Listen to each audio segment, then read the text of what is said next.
So welcome to Coaching Focus and our Coaching Culture series. In this series, I've been lucky enough to converse with HR directors and senior leaders about their experiences of coaching and creating a coaching culture. My guest today is Debbie Sweet. Debbie is currently a vice president at Springer Nature. Born in the UK, educated at Cambridge University, but now based in New York in the USA. Overseeing the leadership and management of the Nature journals. To help set the context for this conversation, Debbie and I have worked together for over a year on a one-to-one basis with some team coaching and as part of an organisational coaching initiative to increase employee engagement and performance. And so this podcast will explore this experience and Debbie's wider views on coaching and creating a coaching culture within an organisation. So welcome, Debbie. It's a real honour to have you as a guest in this Coaching Culture podcast series. Thank you, Chayton. It's great to be here. Brilliant. So like all these things that I start, I like to, unpick what we mean by certain words. And we talk about coaching and we also talk about a coaching culture. So to give our listeners an opportunity to hear and understand your perspective, would you mind just unpicking and exploring those two areas for us? Yeah, of course. I mean, I think it's a really important thing to think about because I think it really helps set the overall culture of a team when you emphasize this as something that is your expectation. The words that spring to mind to me when thinking about this are two things really: continuous learning. So I think the huge benefit of coaching for anyone is it helps us continue to grow, continue to develop, challenge ourselves, think about the way that we're doing things and improve the way that we're doing things and get different perspectives through, to a large extent, coming up with them ourselves, because a large part of a coach's job is not to tell people what to do, but to help them get to that place themselves. But it does challenge you to help you think differently, and I've certainly found that. And then another one related to that, empowerment, because I think people are, when you feel like you have the tools to come up with solutions yourself, then you feel empowered. And I'm really trying to set up a culture where people do feel empowered. I definitely don't want a very top-down leadership structure where we just tell people what to do and then they sort of absorb that. I want them to be thinking for themselves. I manage a team of extremely talented professionals, all of whom have a lot of great input they can provide. And I want them to feel empowered to do that and come up with solutions for themselves. And then I think sort of maintaining that over the long term. I mean, it's not just a kind of short-term, but it's a long-term cultural approach where you continue to think about that. We're going to continue to go through change. Our industry is changing a lot. We're developing a lot. But if we can sort of maintain and sustain that over time, then it's a culture that will help us succeed going forward and help them succeed. I mean, that's what's the most important. It helps them be successful in their roles and feel fulfilled if they feel empowered and like they have the tools to succeed. So the key words I'm picking up there, the first one is about learning, helping people to learn. And I guess some my own experiences, when people learn, they notice different things and then use that new learning to do different things, to adapt and adjust to the new challenges and the changing world. And my goodness, we're living in a world which is changing so quickly. And you also talked into, I love this word, where you're getting people to think for themselves. The way I sometimes look at as a coach is I'm a thinking partner. I help them bring their brilliance to the fore and help them learn from that, but also build that confidence to contribute even more. And part of that, as you quite rightly say, is giving them the feeling of being empowered and confident enough to know they've got, I dare say it, but permission to contribute their brilliance to the organisation. Yeah, absolutely. And I think, but at the same time, also there's an element of challenge in there. I mean, I've certainly found that I had, obviously you and I worked together in a coaching relationship. I had a previous coach as well. And in both cases, what I value about it is that I am being challenged in my thinking. That, let's say, have you thought about it this way? And what about this perspective? And what I'm hearing you say is this, is that accurate? That kind of thing, just sort of reflecting what they hear back on you. And it helps you think about it differently. And that's something that I think I'm probably not as good at as I would like to be, is taking that time to reflect and try and think, is there a different perspective here? And so having a coach helps me do that. And I think I can see that happening for our team as well, in the way that they've worked with their coaches to help them work through problems that they have. Usually, sometimes personal problems, but often management problems, and sort of just try and think about other perspectives rather than necessarily the viewpoint that they come into the conversation with. And I think that's very important. Yeah. And I think all of our listeners, and certainly the coaches that are listening, would say challenge is the key part. I like to think about you chuck a little bit of grit into the conversation to create movement and new learning, good new insight. Yeah. So as you say, you see it from a different perspective. And I think that's so important, from having an external coach rather than trying to coach yourself. And that's the benefit that an external coach or someone else can bring to that. Yeah. And as you say, you and I have worked on a one-to-one basis, and you've had other coaching experience. And then we've used coaching to support your team and other teams. So could you just talk more into the differences, approaches, benefits, values, and lessons learned in both the one-to-one and team coaching initiatives? Oh yeah, yes, I think we learned a lot. I mean, as you say, we use two different approaches across my broader team, and the broader team is large. So there's a lot of variety there in terms of team structure and organization. We tried two different things. One was group coaching, where you take a manager and their reports and work with them as a group to try and get them working together more effectively as a team. And then we also had quite a lot of individual one-on-one coaching, where we would pair a manager up with an individual coach to talk one-on-one about their experiences. I think the success of these did vary quite a bit depending on the nature of the team that we were working with. So the team coaching was very effective for one team, where they really do work together as a team on shared projects, and that's how they feel about themselves. And I think in that situation, the team coaching was actually very helpful to helping them get to improve their psychological safety, understand each other's motivations better, understand the way they work together better. I think it was very effective. There are other teams we have where that's not really the case. That's not how they work. I mean, they are together as a management group, but they really work as individuals with their actual respective teams that they then work with. I mean, they have tight-knit teams, but that's not the team that we were coaching. So in that situation, the team coaching was not very effective, because they don't work together as a team. And so it didn't resonate with them in terms of trying to get them to do that, when it was basically a square peg round hole type thing, where we were trying to apply a methodology that didn't work to the way that team worked together. So we pivoted.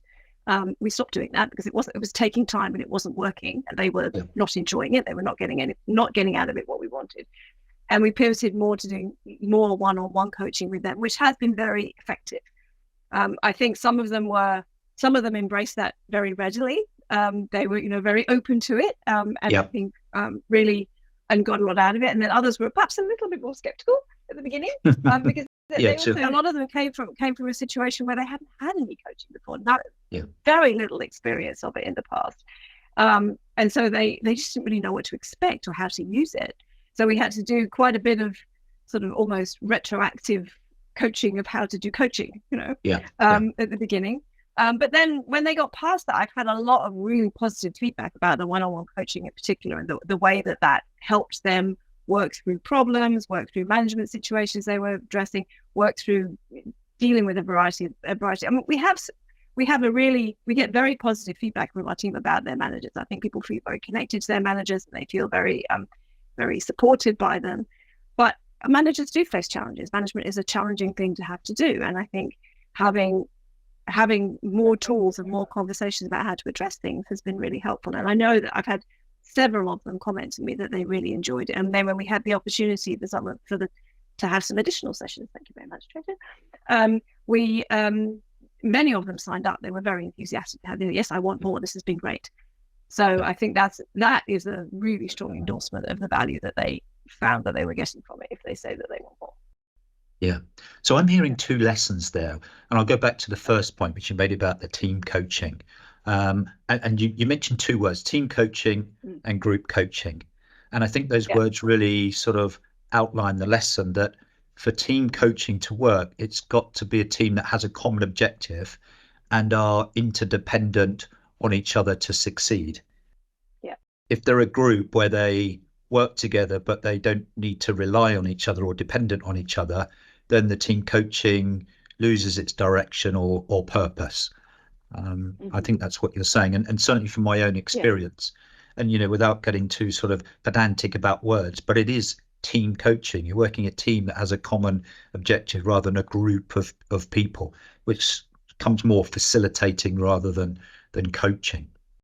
The other piece that I'm picking up is fascinating, and it's something which I speak to many organizations, and they focus on the coaching, but not on the person that's being coached. And what I mean by that is people assume that everybody knows how to be coached and that they are coach ready, willing, and able. And our experience has shown that people aren't, no matter how senior they are. So certainly the lesson that I've taken from this project and many others is it's really important for an organization to think about a period of education and engagement for those that are going to be coached, whether that's by external coaches or by a leader as coach, as a line manager, because it is a different approach that is taking, as you said right at the beginning, we're asking people to think for themselves. We're not telling them what to do, and that is a different, I call it a different dance that we're wanting to have with the other person. Yes, absolutely. So I think there's two good points there. One is that, so on the team versus group, yes, that's a great way to put it. And I think if someone's thinking about organizing team coaching, it'd be really good to think about what kind of a team are you looking to coach, and therefore will that actually work, or will it feel meaningful to them? Yeah. And then on the culture, yes, I mean, and I think if you have to think about where you're starting from in terms of people's readiness for this. I think if you have a culture where people are used to a more top-down type of approach, then they can potentially go into a coaching relationship thinking, well, the coach is going to tell me what to do. That's what they're expecting. They're expecting to just be told what to do. Yeah. And that's not what happens, obviously. And so I did hear that from some people that were kind of like, well, I didn't know I thought they were just going to tell me what to do. And Sure. No, you have to come up with what to do. They will help you do that. Yeah. And that is a culture. So I think once people get to that point and they embrace it and they enjoy it and they understand that it's helping them develop as leaders, which is what the ultimate goal is. But sometimes if they don't have that, if there's a mismatch in expectations, then you can end up with some frustration that way. And also, I think we've also found that sort of some people need, as I mentioned, some people jump into it with great gusto and are very enthusiastic, and other people need a little bit more persuasion. Yeah. And perhaps, I mean, sometimes the people that need persuasion are the ones who will benefit the most in the long run, because they're the ones whose mindset perhaps needs the biggest shift. Yeah. And it's not unusual coaching any intervention where there's, my words not yours, but there's cynicism around what coaching is. And I think we've got to remember that coaching is only sort of 30 years young, and in the old day it was seen a little bit remedial or soft and fluffy are some words that I hear. But actually, when people, as you say, get into it, they really embrace it, understand the value that it brings to them, and are educated and understand their role as a coachee. And they start to play that role and dance in a way which brings enjoyment for both parties. And as you say, empowerment and performance from the individual. Yeah. And I think it is a time investment. I mean, you end up spending, at least an hour, probably more, on each coaching conversation.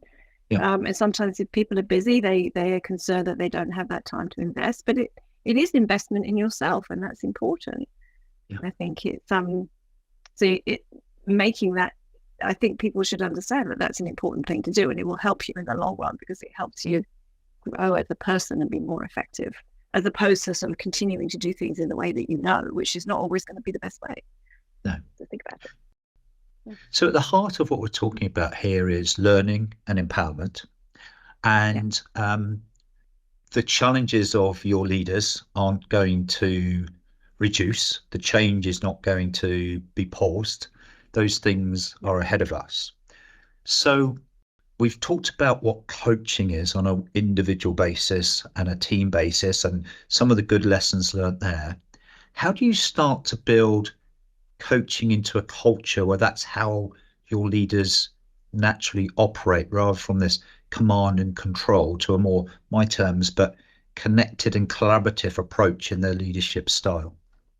Yeah. Well, I think the biggest tool I have is the way that I behave myself. Yeah. Is by making sure that I exemplify the behavior that I'm looking for them to emulate. Because I think one of the strongest things I got from a leadership training course a while ago is that you cannot expect people to behave in the ways that you're looking for if you don't do that yourself. Yeah. Because they will learn from you, they will watch you, and they will emulate. So I try very hard to adopt that kind of a culture within the context of my leadership team. You can't use coaching in every single situation, because sometimes you do just have to be a bit more directive. Sometimes that's what's needed. But making sure that people feel, I hope I'm setting up a culture where people feel empowered, they feel psychologically safe, they feel like they can express their opinions, and I will listen to them and I will take them into account. I won't always do exactly what they say, especially if they say different things, which they often do. But at least that they don't feel any inhibition about expressing what they think. And I think that's where we've got to, at least I hope that's where we've got to, that I don't feel like they're inhibited about expressing their opinions.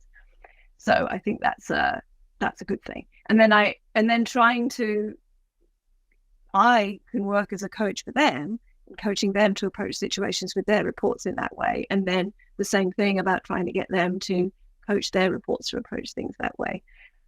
We have also set up an opportunity for people to get some training on being a coach. I mean, not everybody's chosen to do that, because again, it's another time commitment. Sure. But if for people who are really interested in that, which I think we do need leaders who can then pull along the rest of the team. People who are really interested in that have the opportunity to learn a bit more about the techniques involved in coaching, so that they can then promulgate that around the organization as well.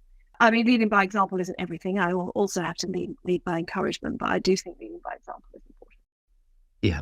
So what I'm hearing is you say lead by example, role modeling those behaviors and ways of leading that you would want others to do, and practicing and implementing a coaching style with those leaders that report to you, and encouraging them to do the same approach with others.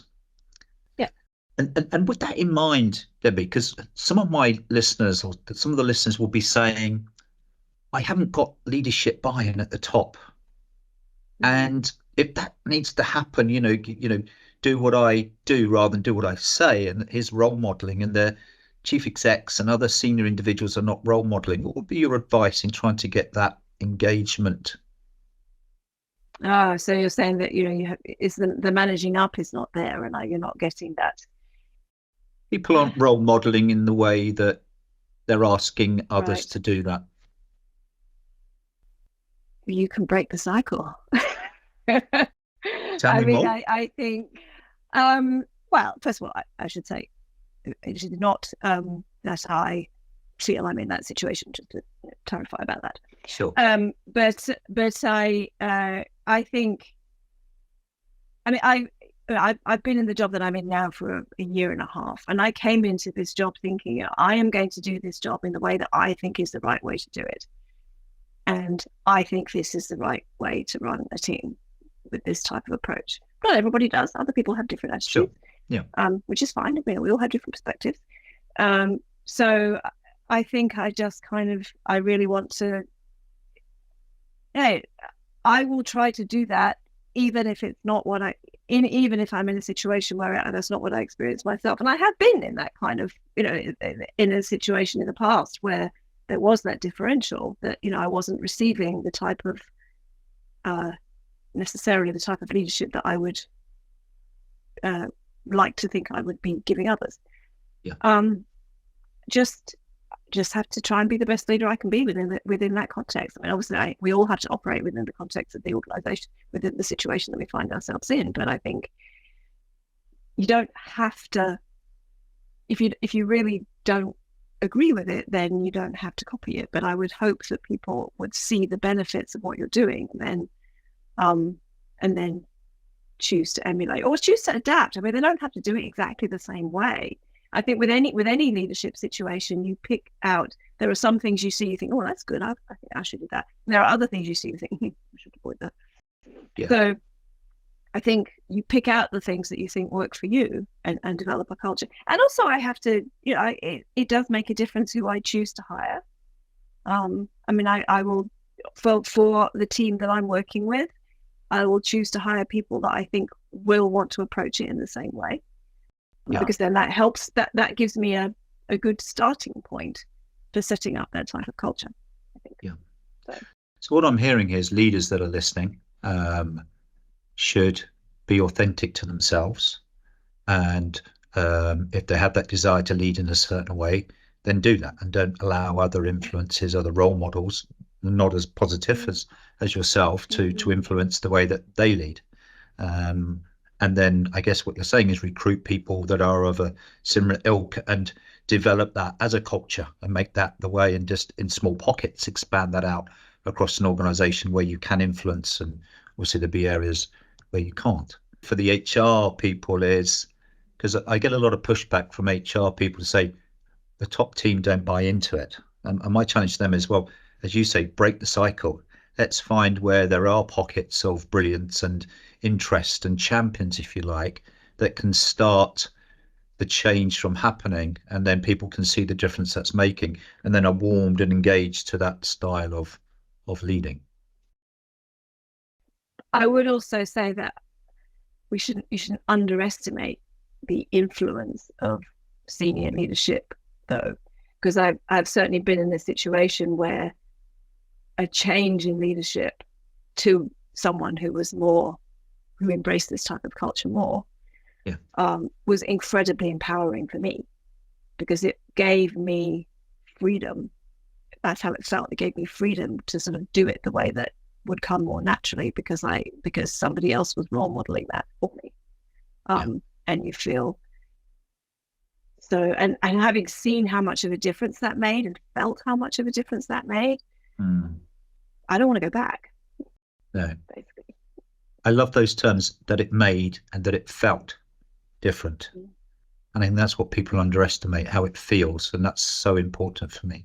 But what I'm hearing here is that if you have senior leadership buy-in and they align to a coaching culture approach, then that facilitates the changes and that style.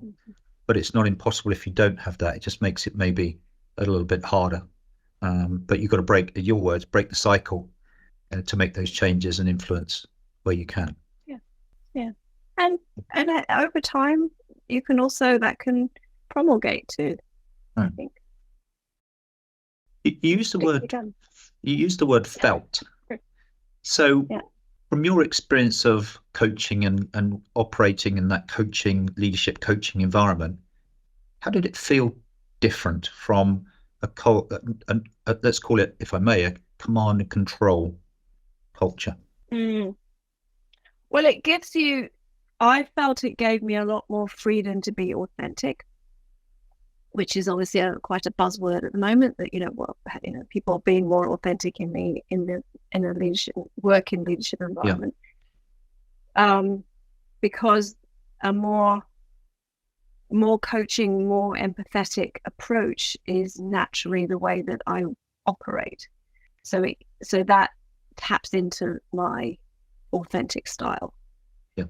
And so it gave me that space, basically. So I felt more comfortable. I felt more like I was behaving in the way that I would want to behave, and doing unto others as I would be done by myself.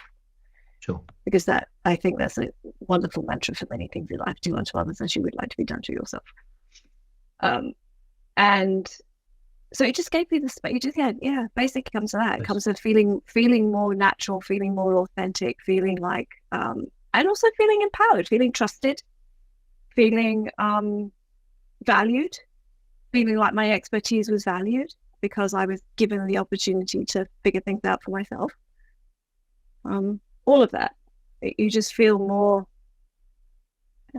feel more valued, more empowered, more trusted, and therefore more engaged actually as well. Yeah. And it's a measure at a strategic level that we use, is around employee engagement. And I know that was one of the strategic drivers for this project.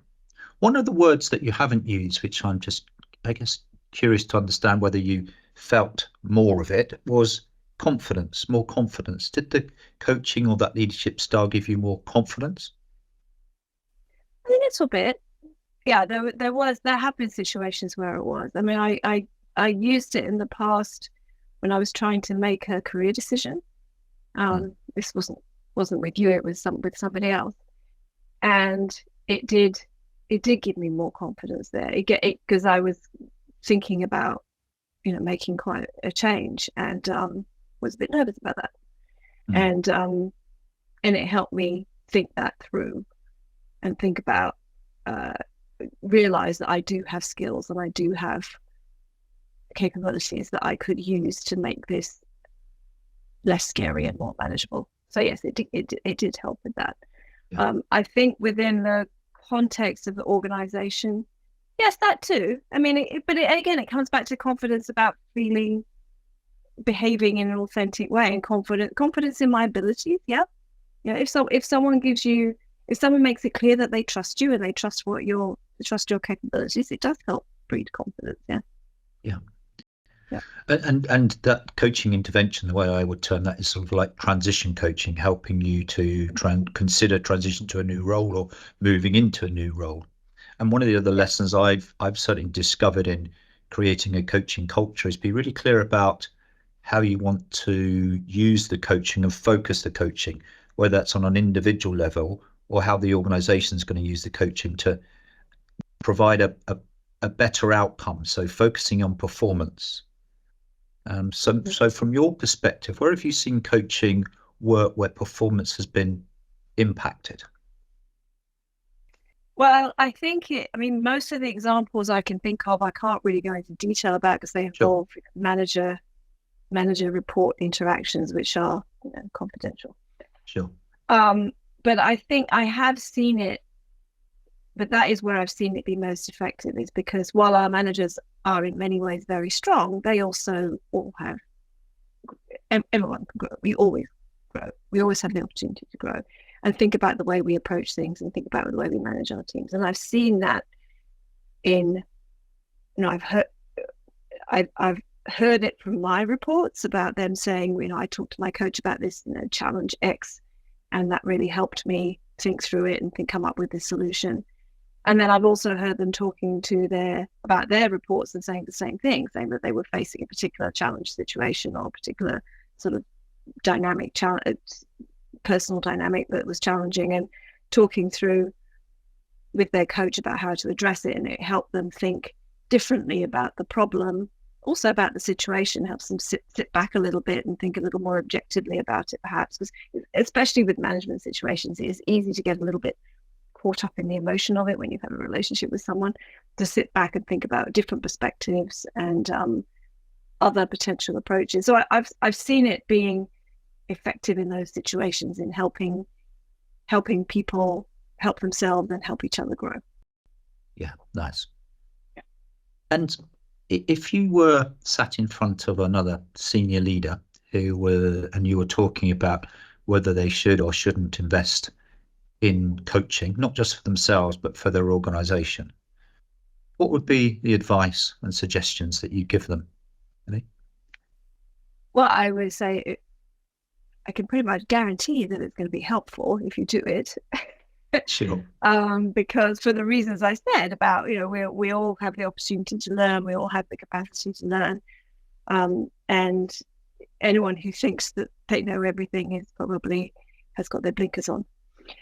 I would say think about your organization and what they need. Think about where they are in a journey on this and the way that they already approach this, and that will help you think about what kind of help they need. Think about how to start it. I think you could, if you feel like it would be it's a cultural shift, then it might be a good idea to start small, maybe with the senior people first of all, and get them on board before trying to do everybody. Sure. Think about, and we talked about the team versus group, and I think thinking about, what approaches will work best for your people and your organization is also going to be important. Test it out for yourself. If you're sort of skeptical, then have it just try it for yourself first of all, without asking your team to spend time on it. And see if it helps you and see what you get at. But then if you do that, obviously you have to approach it with a suitably open mind, as we've discussed. I mean, if you approach it thinking, well, this is going to be useless, then of course it's going to be useless. You have to approach it with thinking about, I'm going to listen to this and I'm going to use it as an opportunity to reflect. So, but it is useful. I mean, it is a time commitment. So I think you also have to, and I would spread it out over time as well. Not try and do it all incredibly quickly, because taking time to reflect and having something meaningful to talk about in the conversation is important. I think the point around time is an interesting one, because as you've learned and we've learned, it's not a quick fix. It's not a silver bullet to solve something. It takes time, like any culture does, to be invested in and for people to make those changes. But when you do, it's very rewarding. And I guess on reflection, where I'm seeing the new world of work go, and people wanting to be empowered and feel empowered and to have that freedom and all those other good things, coaching provides that.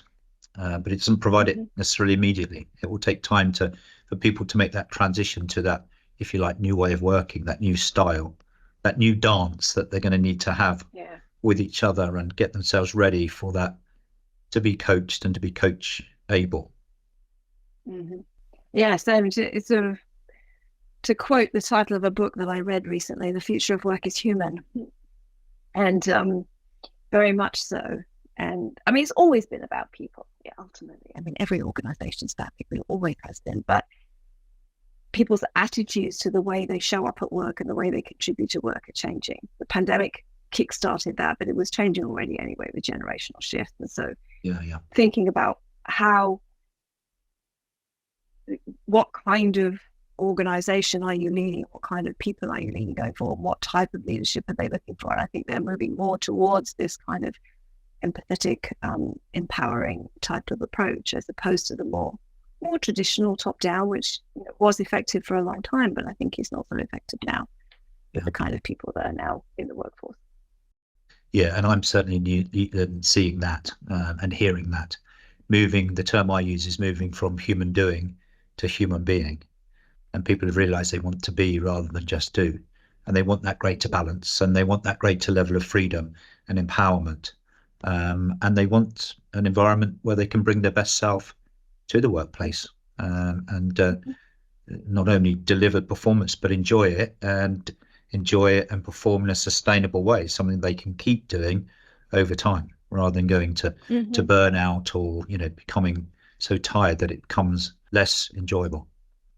Absolutely, yes. And coming up with, personal tools to help them do that, because while we say those things, at the same time, you are in a situation where, the job is the job, and there are certain things need to be done, and you are there for a reason. Yeah. And we're all looking at ways in which, how do we do things? How can we be more effective? How can we use technology to be more effective? We're constantly having to think about that. So it's not that we'll sort of be able to just suddenly remove the things that need to be done because they're not attractive anymore, but they still need to be done. We just have to find ways to make sure that we're doing them in a way that's fulfilling. Basically. Fulfilling and also fit for purpose to deliver not only the bottom line, but for people, and obviously the third element, which is the planet, sustainable for everybody and everything. Absolutely. So. And keeping them, and when people are feeling motivated and engaged, then that's when they're happiest, and also when they make the best contributions. Well, time's getting the better of us, unfortunately. But before we close, are there any other top tips or advice that you'd like our listeners, senior leaders, HR professionals, to sort of take away from this conversation? Well, I would come back to the points that we were talking about around how it makes you feel, because that is so important. And if you're not in a situation that makes you feel good about work, then that's going to just permeates everything. And it's a downward spiral, quite honestly, if you're not. So I think thinking about that, thinking about it for yourself, and then also thinking about it across the team and how you bring that about. I mean, across a large team of people, you're never going to be able to get uniform, everyone feeling the same, because there's always going to be a range of there's a range of personalities, there's a range of emotions, there's a range of career stages, there's a range of everything. But you can shift the bell curve, which is all you can really expect to do. You can't expect to get everyone to the same place. You can hope to shift the bell curve through a variety of techniques, and coaching is one of them. It's not the only thing. I mean, there's recognition, strategy, communication. There's so much that goes into being a leader, much of which coaching can help you think about. Yeah. But I think that's what you can really expect from it. It's just is that shifting the bell curve. So what I'm hearing here is coaching can really help you feel better about work, feel better about yourself, and feel better about those that you operate with, and that leads to a better tomorrow, as we say at Coaching Focus. You can, if you approach it with an appropriately open mind and engage with it. Debbie, thank you. As ever, it's been a brilliant conversation, and I have no doubt our listeners will have taken a lot from that. So thank you for your time. Good luck with the rest of the changes and the great work you're doing at Springer Nature. And of course, I look forward to connecting again very soon. Thank you. It's actually helpful. I mean, this wasn't a coaching conversation, but for me to sort of reflect on these things, it helps me re-emphasize to myself the things that I think are important, which is helpful. It gives me a increased impetus to keep going with them. Yeah. Well, from my perspective, you're doing a great job, and you're a real role model, going back to our initial conversation. So it's been a real pleasure not only talking to you, but also working with you.